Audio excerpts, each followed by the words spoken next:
Hello, I'm Chris Anderson. Welcome to the TED Interview, the podcast series where I get to dive much deeper into a speaker's ideas than is possible during their short TED Talk. And that is going to be especially important today because we're returning to a subject that is quite dense but endlessly fascinating. Consciousness. The experience we have of just being alive, the feeling of the sun on our skin, our emotions, the strange buzzing you hear in your ears right now, which would be my voice. If you heard the episode with Anil Seth recently, you'll know this is a big mystery for me and has been all my life. What's exciting about our guest today is that his theory of consciousness is really radical, as you'll hear. And arguably, it's going to take a truly radical idea if this mystery is ever to be solved. So I'm excited to introduce you to Professor Don Hoffman, author of a new book out called The Case Against Reality. In a recent TED Talk, he argues that what our consciousness perceives as the world around us, the trees, the wind, everything we make and experience, is almost certainly nothing like true reality. Once we let go of our massively intuitive but massively false assumption about the nature of reality, it opens up new ways to think about life's greatest mystery. I bet that reality will end up turning out to be more fascinating and unexpected than we'd ever imagined. So what might that reality be? Well, we'll get a chance to talk about that. But first, we try to unpack the core mystery itself. Stick with us. Now, we cover some complicated material in this episode, but I really think it offers a new way to gaze out at the world around you. It's a treat to get to sit down with you. Welcome, Don, to the TED Interview. Thank you very much, Chris. It's a pleasure to be here. So where to start? I guess we should start by defining even what we mean by consciousness. The word is used in so many different ways. That's right. The problems of consciousness that I'm interested in studying come with the very, very simple kinds of consciousness. Just what is it like to taste coffee or smell garlic or hear the sound of a trumpet? We don't need to go to more exalted forms of consciousness like self-awareness or high states of consciousness to get the kinds of problems I'm interested in. I'm interested in the kinds of problems of what it might be like for a rat to taste cheese. That simple kind of problem already stops us.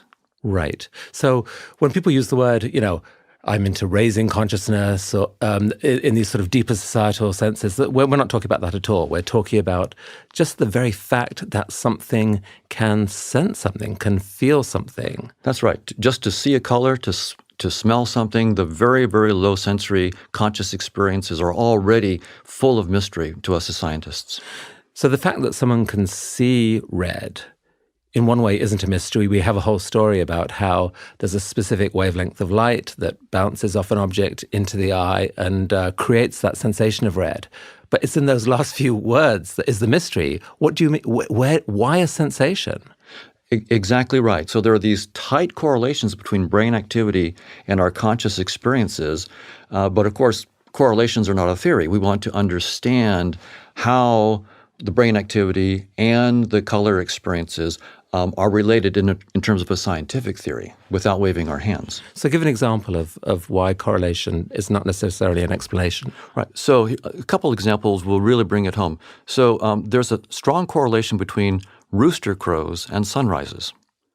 And if we stop there and we just say, look, there's correlations, sunrise and rooster crows are highly correlated. Well, that's not a theory, because one might think, well, the rooster crow causes the sun to rise, and we would be very, very deeply wrong. We think that there's a deeper explanation that has to be given beyond the correlations. Although in that case, you could argue that the sunrise does cause the rooster to crow. In that case, you could argue that the correlation implies this other direction of causation. So in the case of brain activity and our conscious experiences, the brain activity typically comes first, and the conscious experience comes later. For example, in experiments about our conscious experience of having made a free choice, in some experiments, you can actually have neural activity that predicts what the person is going to say, what choice they're going to report, several seconds before the person is consciously aware. So in that case, you might say, well, look, it's not just a correlation. The brain activity comes first, and the conscious experience comes later. So clearly that logically entails that the brain activity causes the conscious experience. And that's a fallacy. An example of this would be train stations. When you have dozens and dozens of people arriving at a train station, a few minutes later, a train appears. So nice correlation between people arriving and the train, and the people come first, the train comes later. Does that imply that the people arriving at the train station caused the train to appear? Absolutely not. If you tried to give a theory in which you explained how the people assembling there somehow caused the train to appear, you'd have a hard problem of trains. How is it that all the people assembling there caused the train to appear? You'd be scratching your head and wondering how that happened because you're missing that there's a deeper thing, a train schedule that's coordinating both. Right, so in that case, neither is causing the other. Exactly right. They're both being caused by this deeper fact that you have to know about to understand this phenomenon. Absolutely. I mean, we can experience the interaction between the physical world and consciousness every minute of the day. Like you shut your eyes and suddenly everything goes away and you open them and where did all that come from? There's suddenly this world. And it seems to be usually the world that you expect. It's the same as the world that was there when you shut your eyes, implying that there is something external, objective there, right?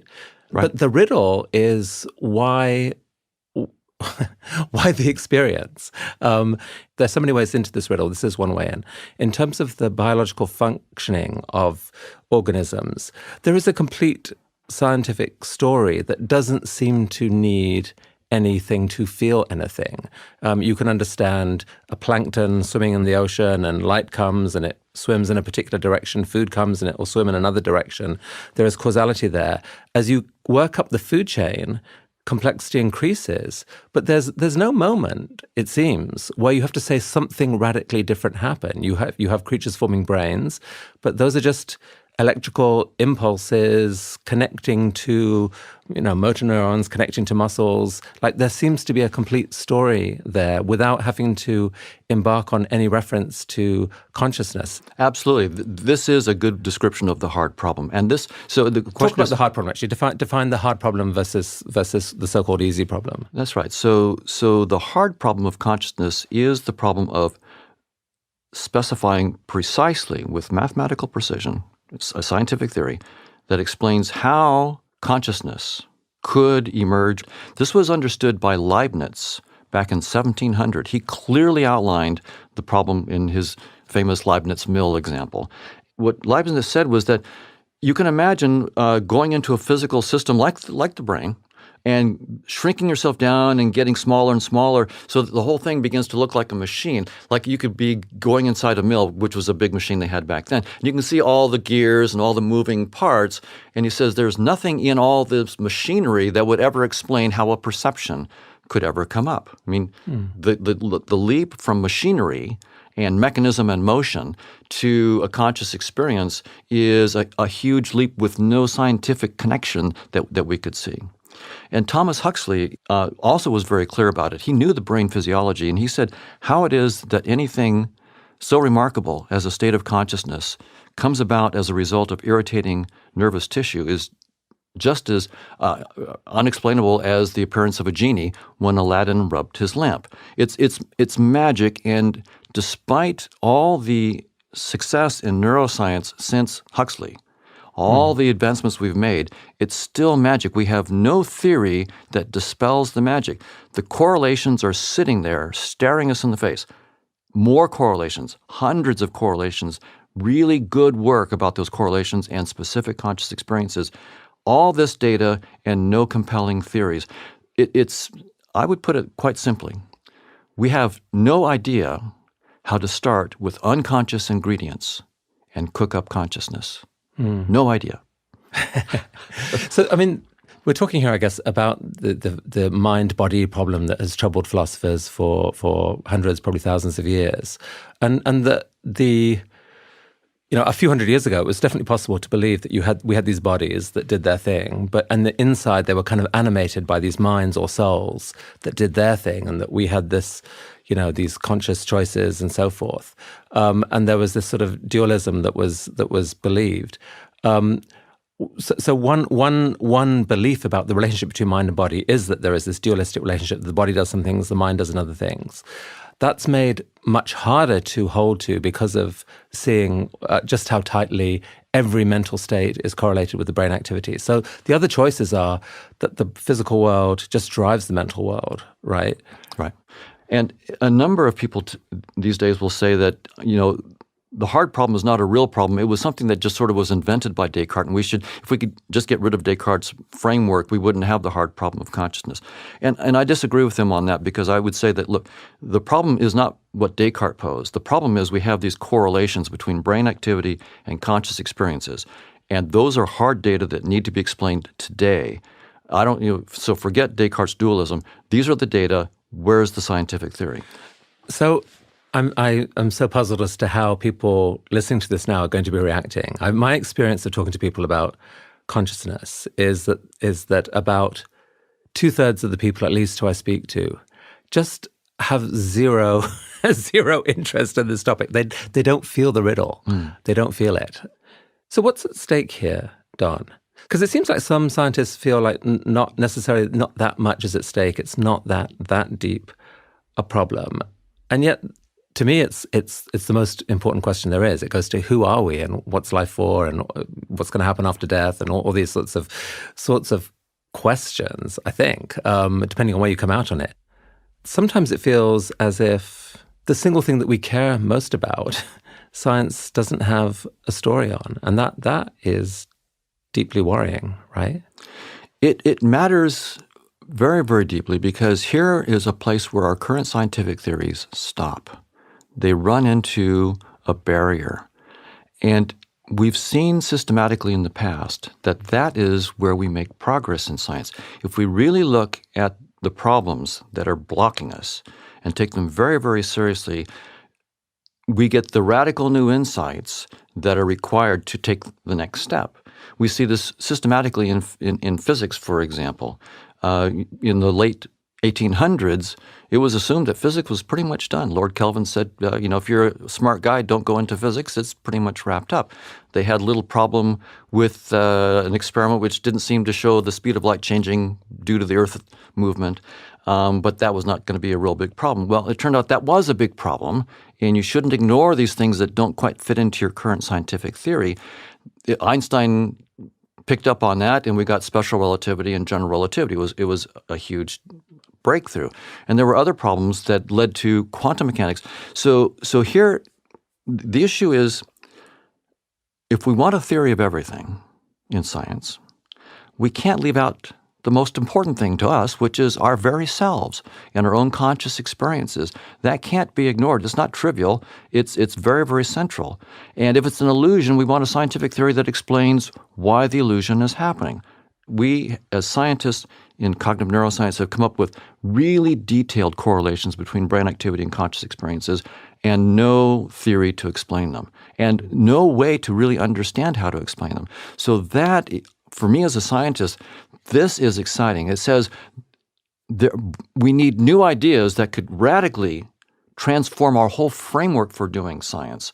And so this is not, for a scientist, by the way, the attitude is not, we need to preserve our current theories at all costs. Quite the opposite. Study the theories, understand the current state of science, and then take our theories and try to pit them against each other and break them. That's how you learn where our theories fail and where the new insights need to come.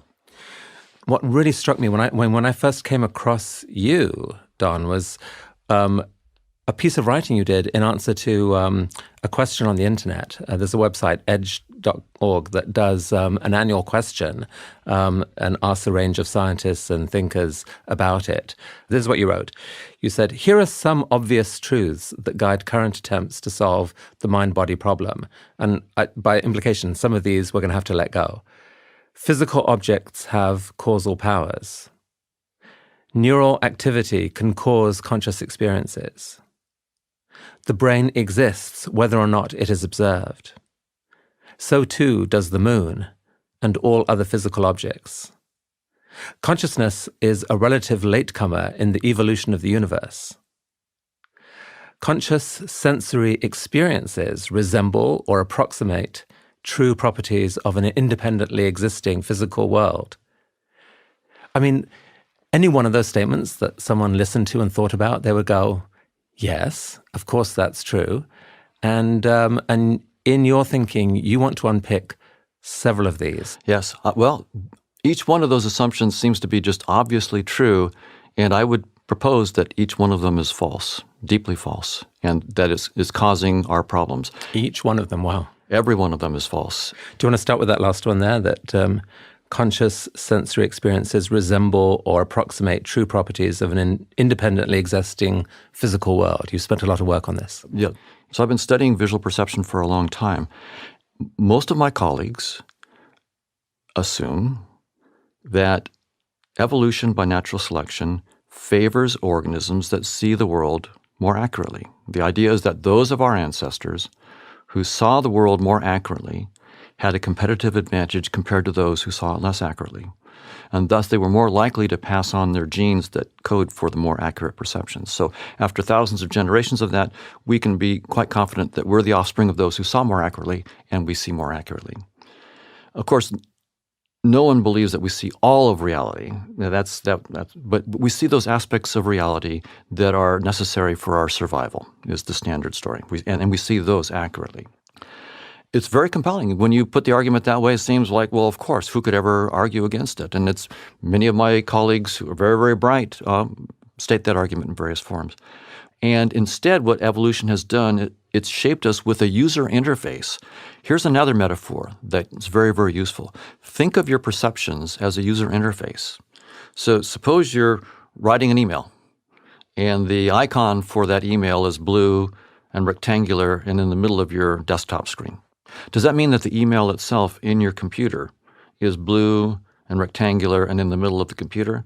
Of course not. Anybody who thought that really misunderstands the whole point of the interface. The interface is there not to show us the truth, which in this metaphor is all the circuits and voltages and software inside the. If you had to toggle voltages to craft an email, your friends would never hear from you. It's just too much mess. So the point of the interface is to hide the truth in this metaphor. It's to hide the truth, but to give you eye candy, little symbols that are easy to deal with that allow you to control the reality, even if you're utterly ignorant about the nature of what that reality is. And that, I claim, is what evolution has done for us. In this interface, space and time as you perceive them, are a three-dimensional or four-dimensional desktop. 3 dimensions of space, 1 dimension of time. It's your desktop, and physical objects like a glass of water or an apple, a spoon, these are icons, 3-dimensional icons in this desktop. And pretty soon we'll have holographic interfaces on our laptops. You'll be having a 3-dimensional desktop and 3-dimensional icons. This will all seem quite natural as you have these icons that you can actually do lots of stuff with because they're now 3-dimensional, not just flat things. But that's what evolution gave us. It gave us an interface explicitly to hide the truth and to give us levers to control reality even though we're utterly ignorant about reality. And in this interface, we have a useful fiction of causality. I see a glass in front of me, I can take my hand and bump it, and it seems like my hand caused the glass to move. And for everyday life, that fiction is perfectly fine. It's a useful fiction. It guides my behavior and keeps me alive. And by the way, that's the point of the symbols that evolution has given us. You might say, well, look, Hoffman, if you think that train coming down the tracks at 200 miles an hour is just an icon in your interface, why don't you step in front of it? And I wouldn't step in front of the train for the same reason I wouldn't carelessly drag my blue icon to the trash can. Not because I take the icon literally. My file is not blue. But I do take it seriously. If I drag that icon to the trash, I could lose a lot of work. So we have to take our perceptions seriously. Evolution shaped us with perceptions to keep us alive. But that does not entitle us to take them literally. I'd love to just hear about you. How long have you been thinking about these issues, Don, and what drew you into taking this on full time? Tell us a bit about your story. Yes, I was drawn to this issue as a teenager. I was a fairly geeky teenager, and I had very interesting pressures on me. My father was a minister in a Protestant fundamentalist kind of church, and so on the weekends I got one kind of story, which was very, very you have to believe this, and the earth is only so many thousand years old, and so forth. And then in my science classes and reading some philosophy. I was reading some existentialism and so forth. I was getting a very different framework, and they were quite contradictory. And so I decided that I really wanted to understand who we are. For me, the question boiled down to, are we just machines? Right? It seemed from the work I was reading in artificial intelligence and physicalist theories that we're just machines. And on the other hand, there's this other, the personal experience that we seem to be more than just machines. And I decided that was really an interesting, who am I? What kind of creatures are we? So the science and religion thing really caught me in a pincher there, and I really wanted to understand. Maybe they both had a piece of the puzzle, maybe both were wrong. I wanted to study. And so I found the work of David Marr.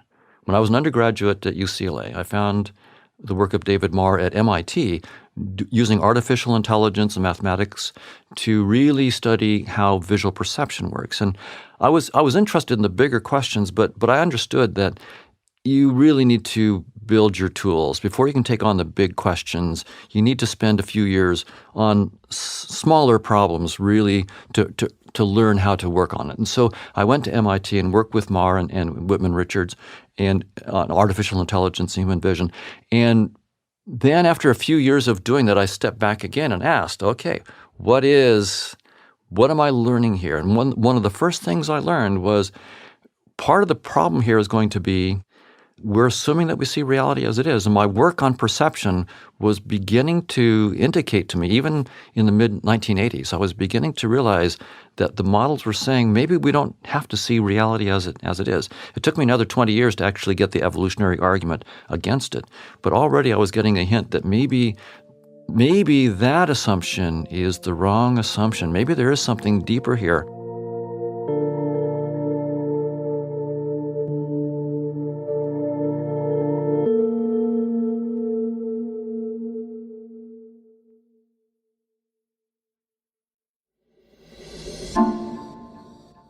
I mean, this is challenging material you're putting in front of us here. I just want to put some context here, which is what to connect how this conversation we're having right now relates to the broader conversation about the hard problem of consciousness. So you spoke earlier about the train timetable example of how just because things are correlated doesn't mean that one of them causes the other. There might be a whole other thing that is causing both. And without putting too much of a spoiler on it, I think your belief about our world is that we are missing a much deeper physical reality that causes both the physical world and our conscious experiences. And so part of your argument here is to dismantle the notion that the physical world that we think we see actually is the deepest reality. And you've got some powerful arguments. But is that's basically the link here between the two parts of the conversation? That is the structure of my argument. Most of my colleagues assume that space-time and physical objects are fundamental. Things like neurons exist, whether or not they're perceived, and they have causal powers, and somehow neural activity or matter more generally with the right causal properties will somehow create or be conscious experiences. And what I'm doing is saying our assumption that there is a physical world, that space-time is fundamental, really is motivated because that's the way we see the world.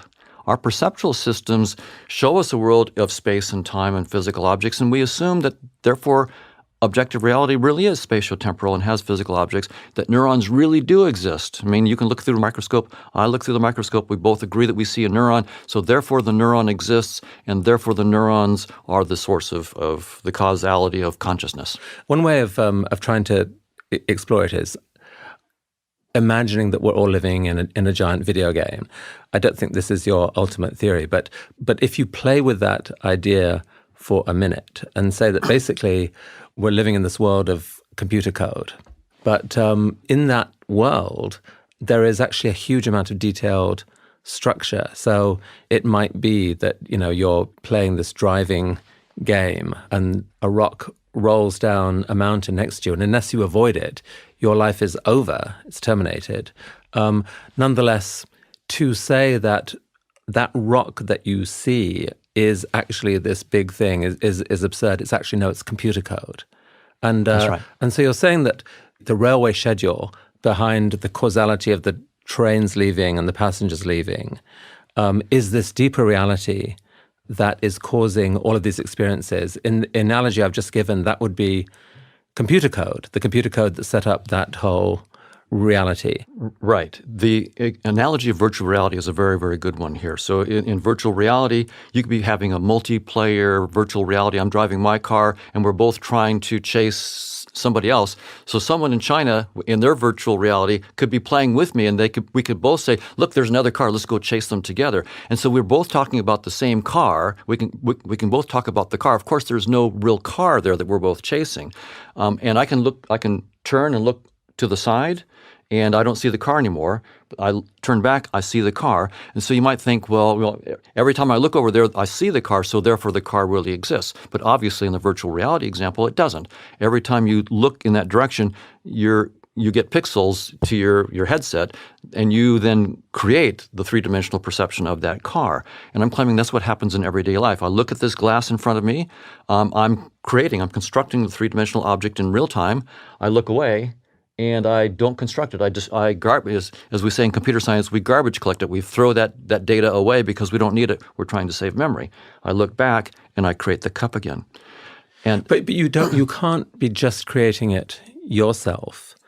Whatever that hidden reality is, it's unbelievably detailed in its effectiveness. I mean, the glass of water, if it's an icon, it's a pretty amazing icon because it's not just something you see, it's something you feel, it's something you can taste. If we walk out the room and come back, the glass is still there. If you drink it, there's a whole scientific story about how that gives you life. It feels like if there is, whatever deeper story there is, integrates with the world that we believe we see at an unbelievable level, that there is something else external to me coding for that glass at the very least, surely?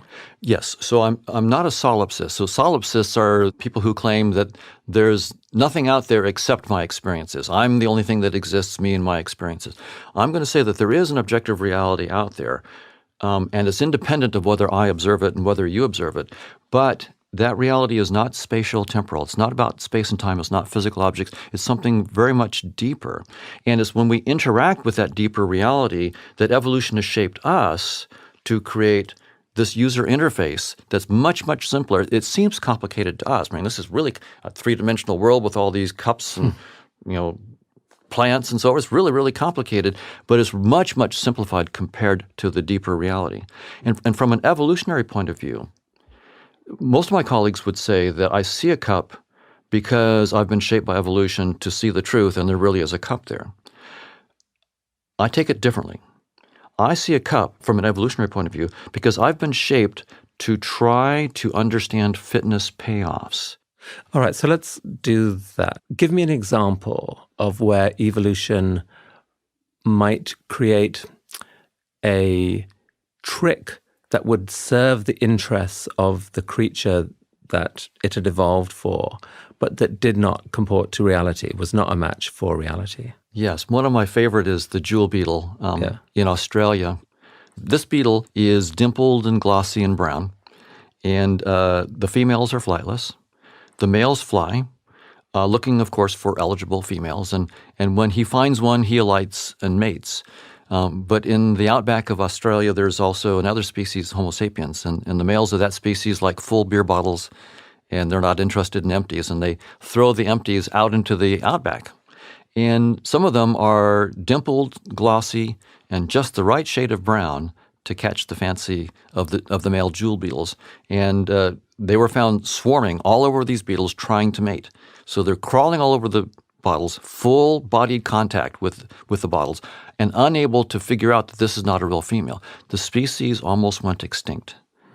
The males had been successfully mating with females for hundreds of thousands of years. You would think that means that natural selection gave them a true understanding of what a real female is, and it's not the case. What evolution apparently gave these beetles was a little trick, a hack. A female is anything dimpled, glossy, and brown, and apparently, in this case, the bigger the better. So it's not that we see the truth. We have these simplified heuristics that just tell us how to behave in ways that will allow us to reproduce. So it's not about seeing the truth. In fact, there are selection pressures to do things as cheaply as possible. Every calorie that you spend on perception is a calorie you have to go out, kill something and eat it to get that calorie. And that's very, very costly. So there are selection pressures to do things very, very cheaply. And so we use tricks and hacks. But it's even worse than that. It's not only that we have to do things on the cheap, it's that the payoff functions that govern evolution themselves don't contain information about the truth of the world. I'll put it this way. It's like, think about evolution as like a video game. You're in a video game, and you're chasing points as hard as you can, trying to grab points here and there. And if you get enough points, you get to the next level. If you don't, you die and you lose your money. Evolution is like that, except what we're doing is we're chasing fitness payoffs. Those are the points that we're chasing, fitness payoffs. Mm-hmm. And you don't get to the next level. It's your genes, your offspring get to the next level in the game. But it's very much analogous. Evolution shaped us not to see the truth, but to have a user interface that keeps us alive. That's the only thing that matters, keeps us alive long enough to reproduce. And so our assumption that we're seeing the truth, that when we look through microscopes and see neurons, that we're seeing the truth, that's a problem. We're just seeing our interface symbols. And I would say this, it's not simply that we're getting things off a little bit in our perceptions, that I'm getting the color of the glass a little or the shape of it a little bit off. It's rather, it's more profound. It's that the very language of space and time and physical object shapes and colors and motions is simply the wrong language to describe objective reality. You couldn't possibly frame a true description of objective reality in that language. If I were a computer science professor and you were in my class and I said, I want you to describe how a computer really works, all the circuits inside there, but you can only use the language of the pixels on your desktop. That's the only language you can use. Well, good luck. That's the wrong language. You couldn't possibly describe how the computer works in that language.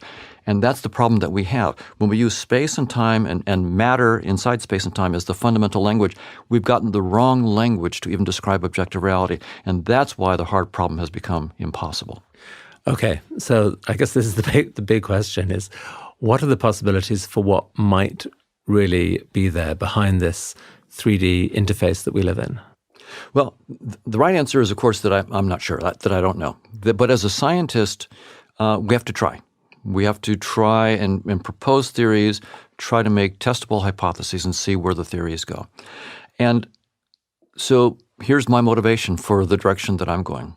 It's the hard problem of consciousness. Again, we have all the correlations between what we call the physical world, the brain and its activity, and our conscious experiences.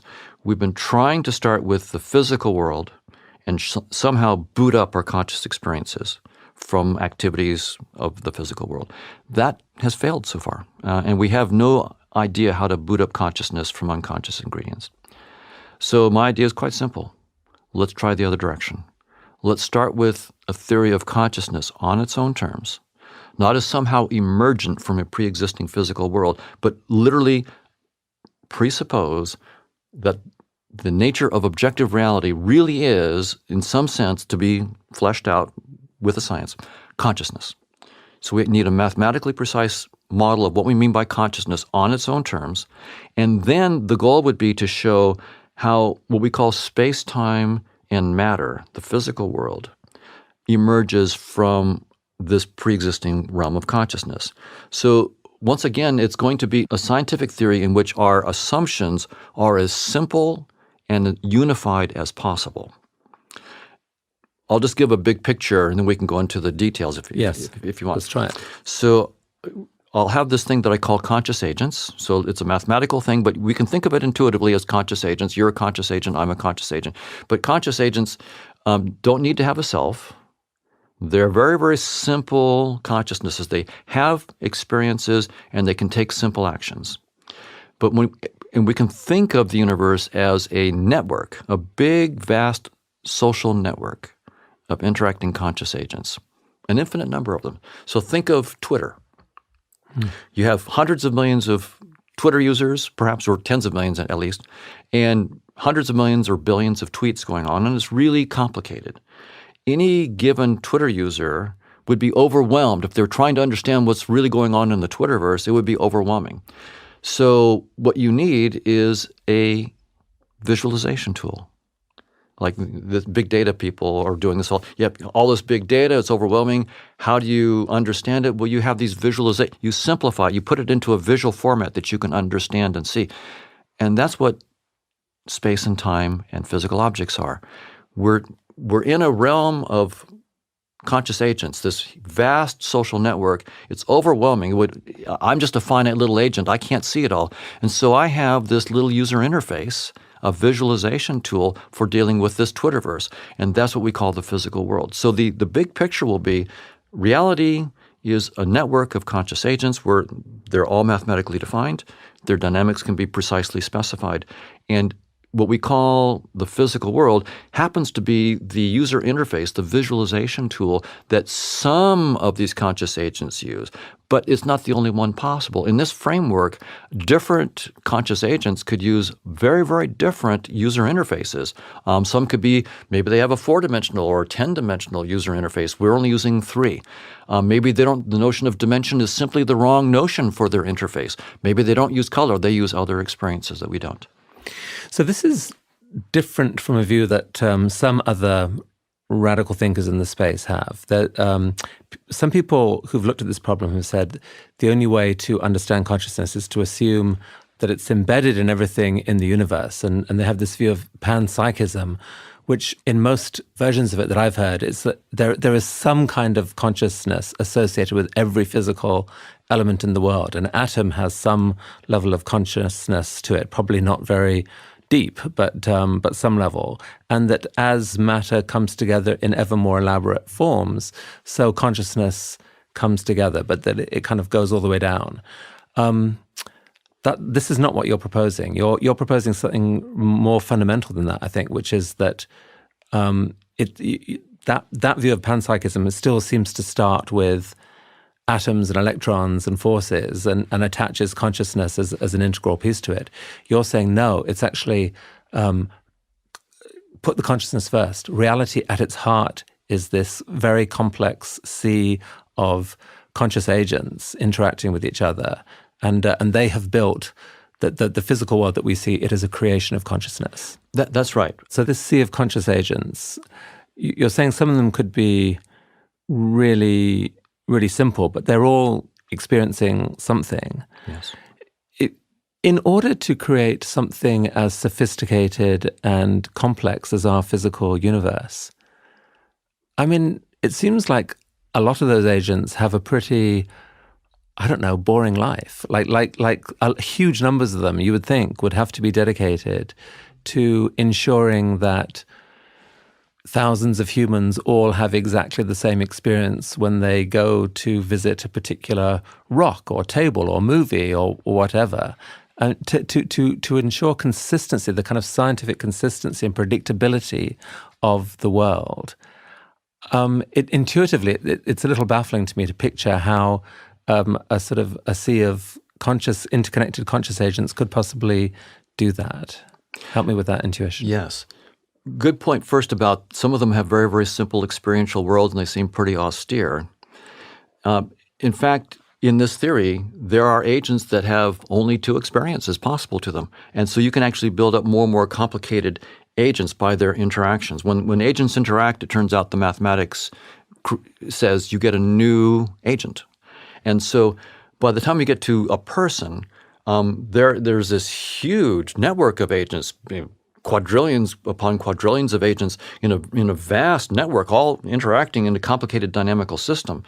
And that all is combining to create the agent that I would call me. There's countless agents going all the way down to these very simple agents that are all having a dynamics that works together to create me. How does your theory relate to what we actually see in the world? Like, has it changed how you react with other entities that you believe to be conscious? For example, animals or other objects? Great question. So I think a good analogy here is, or a good example, is just to look in the mirror. So if you look at your own face in the mirror, what do you see? You just see skin, hair, and eyes. But you know firsthand when you look in the mirror that what you don't see is far richer. The world of your hopes, your dreams, your aspirations, your fears, your love of music, the itch that you have, the headache that you have. There's this rich world of conscious experiences that you know firsthand is hidden behind the veneer of your face. And we believe when we look at other people and we see their face, we believe that, of course, we're not seeing all of them. We're just seeing their face. When I see someone smile, I can guess that they're probably happy. But a smile does not resemble happiness. If you think about it, a smile is a smile. We use it systematically to infer a conscious experience of another person. So the way I think about it is that our user interface, this space-time interface that we have, gives us certain symbols, like bodies and faces, that are a portal into this pre-existing realm of conscious agents. So I'm not saying literally that your face and your body are conscious. I'm saying that the face and body that I see when I look at you are symbols that I create in my interface, but they're pointing to a realm of your conscious experiences, and they're pointing truly. But it's clouded. I mean, there's a lot that's going on inside of you that I'll never know. So our interface, when we see a person, it gives us a portal into this realm of conscious agents. When I look at my cat, I have another portal into a pre-existing realm of conscious agents, but it's dimmer. I can guess that my cat likes this kind of food and not that kind of food. I can guess that when I'm petting it, it likes it until it says, okay, that's enough. I can get, but it's dimmer. When I look at an ant, my interface is really not giving me much insight into a realm of consciousness behind it. And when I see something that I call a rock, I've given up. No surprise, I have a finite interface. It's an infinite social network of conscious agents I'm trying to visualize. My interface has to give up. It has to ignore most of that reality of interacting conscious agents. That whole vast social network, I'm getting just a little portal into little bits of it. When I give up, I'm not getting any insight into the consciousness behind. And here's the problem. We mistake a limit of our interface for an insight into the nature of reality. That's what physicalism does. We look at the smallest levels, we see atoms and rocks and matter. It doesn't look conscious. And we say, because it doesn't look conscious to me, therefore the fundamental nature of reality is not consciousness. That's a fundamental mistake. We're mistaking a limit of our interface for an insight into reality. But the actual agents themselves, like how do you think of them? Like at the simplest level, so a conscious agent, it's a world of this sort of countless millions. I think you said an infinite number of conscious agents. At the simplest level, things like I feel light or I feel dark, or I sense red, I don't sense red. There's all these different sort of binary pieces that can gradually come together in a more sophisticated consciousnesses, and you're trying to figure out the mathematics for how that happens. Exactly right. We're working out the mathematics for how that all integrates. So, and we, as I mentioned, we have the mathematical tools that show us that this is all computationally possible. These networks of conscious agents are computationally universal. So anything that we could program with neural networks, like deep learning networks, convolutional neural networks, we can do it with conscious agent networks. So the tools are there. We know we can do it, but it's a new architecture. It's a whole new area of network inquiry. And I guess the hope is that you can find some moment where you can use this to make a prediction that traditional science never got to. That is the hope. That if you can do that, if you can say that based on this mathematical model, right. Therefore, if we looked here, we would see something that science would never have predicted. That's the moment that you're looking for somehow? Absolutely. With the theory of conscious agents, I would love to get the theory far enough along that we could make new predictions about how consciousness works. One prediction I would say is this. When I give a class on Introduction to Psychology, I'll have 400 or 500 students in the class, and at some point I'll always say to them, what's standard in the field, 99.99% of our mental processes are unconscious. But strictly speaking, what I'm saying is that's not true. All of my mental processes are conscious, just not conscious to me. I have my own user interface. I can't possibly deal with all the consciousnesses that combine together to form me. So I represent them through an interface, my body, my emotions, my biology, my physiology, my chemistry, my physics. So I say that it's unconscious because it's unconscious to me, and then I make the mistake of assuming that the way I see the world is the way it really is. So it really is unconscious, that there's nothing conscious going on there. So that's one implication, is that when we really understand, we will find that it's consciousness all the way down. There are no such thing as, strictly speaking, unconscious mental processes, only ones that are unconscious to me. So I'm struck by the ambition level of this project, and by, I guess I would say, by your courage in putting it out there. I mean, in the scientific world can be pretty unforgiving of there's a line where people are being speculative and then they've kind of gone too far. How many of your colleagues have you been able to persuade that you may be onto something? How many think that you've lost the plot? I would say that most of my colleagues, when they first hear me talking about this, just assume I've lost the plot right up front. But if I sit down with them for a long period of time and we talk things over and we really go over our failure to solve the hard problem of consciousness, then they realize that radical rethinking is going to be required of deep assumptions. And I think the thing that really gets people, my colleagues, to think twice are my evolutionary arguments. I mean, that's why I focused on that. I was actually talking about this kind of idea in the late 1990s, but without evolution. And I was dismissed because I didn't have the evolutionary arguments. But now I have a theorem with a friend, Chetan Prakash, where we prove that organisms that see reality as it is are never more fit than organisms of equal complexity that see none of reality and are just tuned to fitness. And what that means is that the language of our perception of space-time and physical objects is almost surely the wrong language to describe reality. So that's the showstopper for my colleagues. When I have that theorem on the table, then they realize, okay, unless they can try to counter that theorem, there's something that has to be taken seriously here. In terms of your work, I mean, you're pursuing with an attempt at real sort of mathematical precision to build out this deeper theory of how this network of conscious agents could look like. That would be the home run. Right. You'd also be excited just to persuade people that to rethink their assumptions about the world that we see, and that we will not solve this problem of consciousness until we're really willing to do that at a radical level. Absolutely. My theory about the ultimate nature of reality could be wrong. In fact, I should bet against myself. I mean, if you look at the history of scientific theories, and scientific thought more generally, we're very consistent. We're consistently wrong, and there's no reason for us to expect that we necessarily have the tools intellectually to solve this problem, right? So talk about that. Why might that be so? Right. Well, we don't expect that monkeys have the concepts needed to understand quantum mechanics. And from an evolutionary point of view, we're just another species, Homo sapiens, and there's no real fundamental reason why we should assume that we have the concepts needed to solve this hard problem of consciousness. I mean, I hope we have the tools, but I can't prove from an evolutionary point of view that we would. Now, from my own framework of what I call conscious realism, in which consciousness is fundamental, since I am a conscious agent, there is some hope within that framework that because I am a conscious agent, I'm not ultimately divorced from the true nature of reality, and therefore I might have within my own framework a self-consistent framework in which we might be able to understand, maybe not exhaustively, but truly. And so to what extent, Don, has this journey you've been on reconciled your religious roots with your scientific passion? I mean, talk about death, life after death. When you die, the physical parts of your brain that are the current correlates of your consciousness get dispersed at some point. Does that mean that the consciousness is dissolved? What is the range of possibilities there?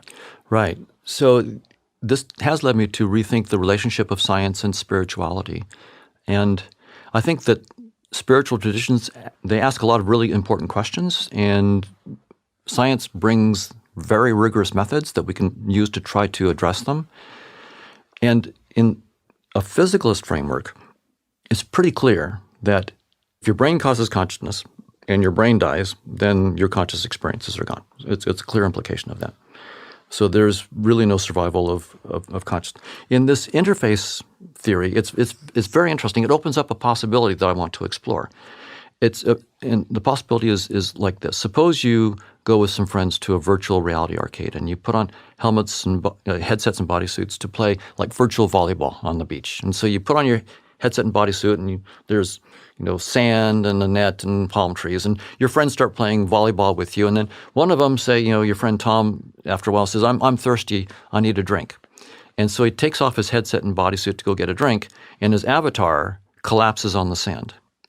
Well, within the virtual reality, he's effectively dead. But he's not really dead. He's just stepped out of the interface. And that's a possibility that I want to explore in my framework. Consciousness is fundamental. Space-time and matter is just our interface. Is death simply a consciousness stepping out of the interface so that I'm no longer in contact with it?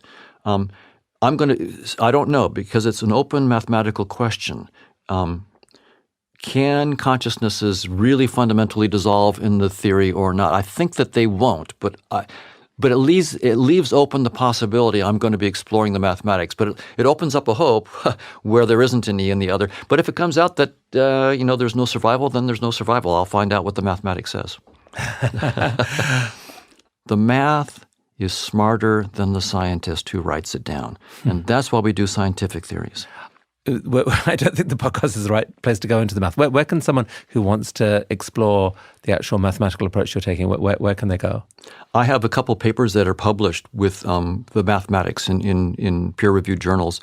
If you just Google Donald Hoffman, my homepage comes up, and right. My Vita has links. And you're continuing to try and build this mathematical theory with collaborators, or is this a solo effort? I have Chetan Prakash, who is a collaborator, Chris Fields, Manish Singh, and Federico Fagin are among my collaborators right now we're all collaborating together. Also, Mauro Dariano, trying to put together a mathematical model of consciousness that's absolutely precise. And by the way, we're being precise not because I think we're right, but so that we can find out precisely why we're wrong, and as quickly as possible. That's the point of science, is to be mathematically precise. Okay, so much food for thought there, Don. I'm guessing sometimes it feels like a slightly lonely furrow, but do you feel like you're making progress, you're winning people over? I feel like the younger generation is getting it, and that they will get it when they spend time in virtual reality, and then they take the headset off and realize that the world that they were in was just as compelling and immersive as the world when they take the headset off. For many of them, it's going to be a no-brainer. I suspect in 30 or 40 years, they'll look back at this period and go,